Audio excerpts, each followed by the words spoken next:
Ainiga naga, sõrmestus ja meloodia.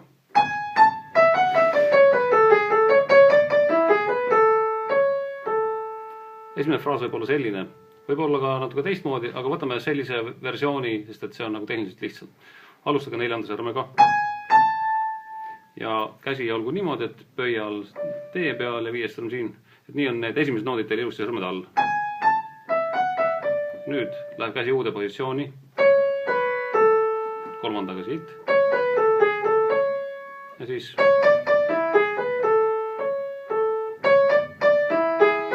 siin ei ole nagu nii tähtis, et mis sõrmed on. Igal juhul pöial tuleb siia. Ja siis läheb, teine fraas läheb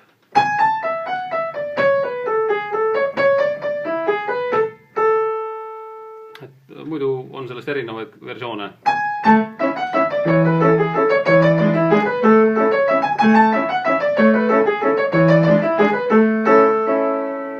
Võib ka nii olla. Teie variant on selline.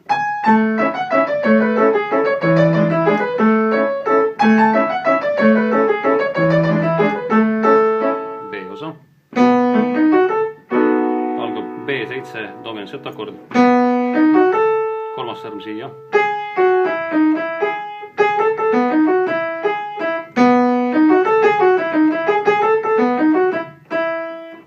Pöial B peale, pöial E peale. Ja siis tuleb E7 peale sama asi.